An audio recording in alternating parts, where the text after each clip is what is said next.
Good morning, dear students. Today I am going to teach you why do employees look for the candidates with soft skills. यानी कि अगर आप किसी company में job करने के लिए इंटरव्यू देने जाएंगे तो वहां पर जो एम्प्लॉइज हैं, जो आपके इंटरव्यूअर हैं, वो आपको हमेशा आपको सर्च करेंगे कि आप में सारे सॉफ्ट स्किल्स हैं या नहीं है। आपके पास हार्ड स्किल है यानी कि आपको टेक्निकल स्किल्स तो है आपके पास, यानी कि आपके पास सारी डिग्री है, मार्कशीट है, सारी चीजें हैं, लेकिन वो सर्च करेंगे कि ये आपके पास जो पॉइंट्स हैं यानी कि जो सॉफ्ट स्किल्स के जो पॉइंट्स हैं वो आप में है या नहीं है।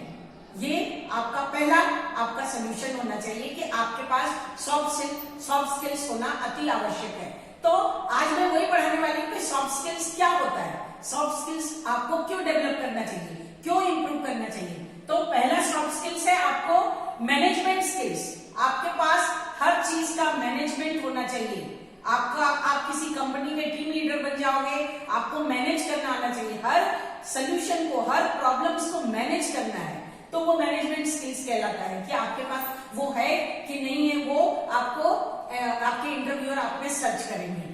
उसके बाद कोलैबोरेशन स्किल, यानी कि आप जब किसी कंपनी में जाते हो तो आप अगर किसी टीम के मार्केटिंग हेड हो या एग्जीक्यूटिव हेड हो तो आपके पास वो कोलैबोरेशन यानी कि किसी को किसी के साथ एडजस्ट करवाना, यानी कि आप 4-5 बंदे आपके अंडर में काम करते हैं, आप उन बंदों को कोलैबोरेट कैसे करोगे। किसी जैसे 3-4 डिपार्टमेंट है, आपके पास एक फाइनेंस डिपार्टमेंट है, आपके पास एक एडमिनिस्ट्रेटिव डिपार्टमेंट है, तो उसको आपस में कोलैबोरेट करके, मैच करके कैसे आप सॉल्यूशन करोगे वो आप में इंटरव्यूअर सर्च करेगा। उसके बाद है एडॉप्टेबिलिटी यानी चेंज। कोई भी चीज को आप चेंज को एक्सेप्ट कर रहे हो या नहीं हो।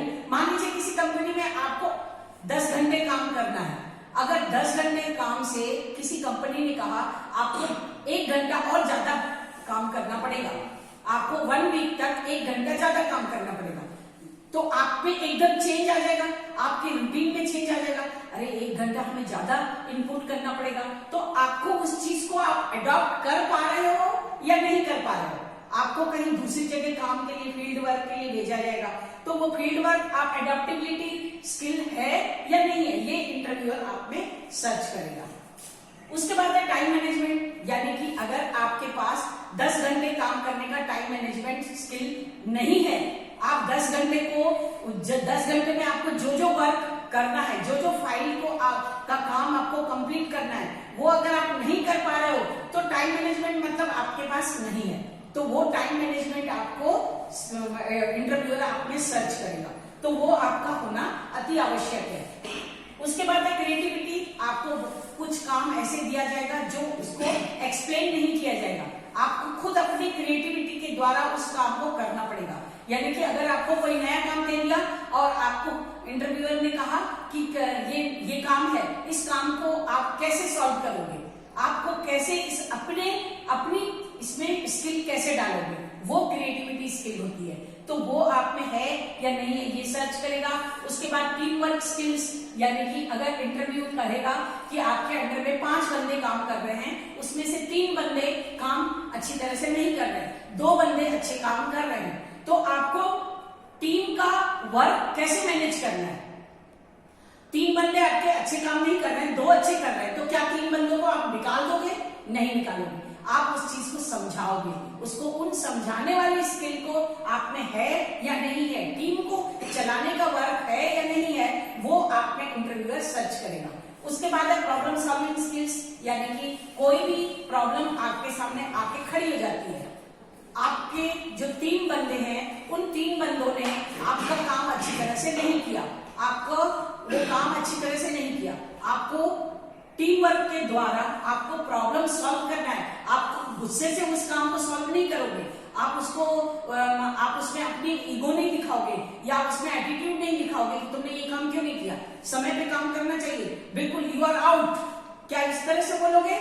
नहीं, आप उसको बंदे को समझाओगे कि देखो आपने ये काम समय पे पूरा नहीं किया है, तो मैं आपको वार्निंग दे रहा हूं, अगर आप समय से काम नहीं करोगे तो मैं आपकी बात आगे पहुंचाऊंगा, आपको बॉस बॉस को बता दूंगा, या आप अपने लेवल पे भी उसको कर सकते हो।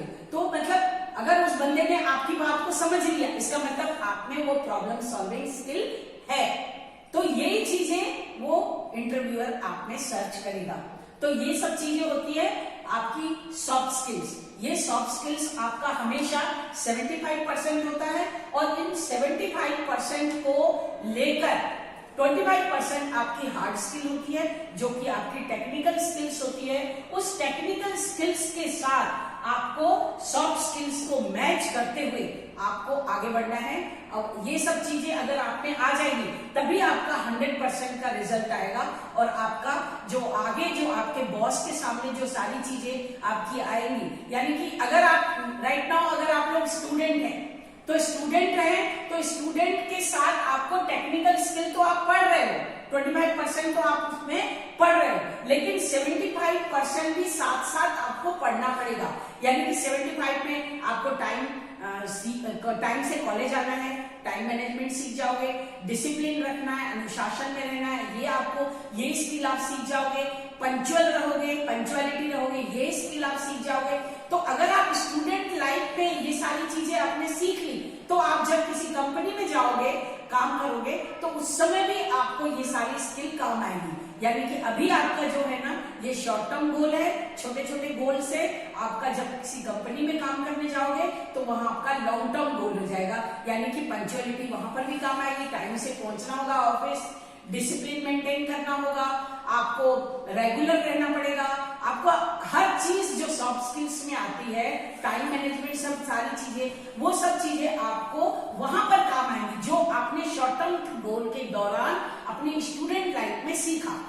तो ये सारी चीजें आपको, I think you understand all this things.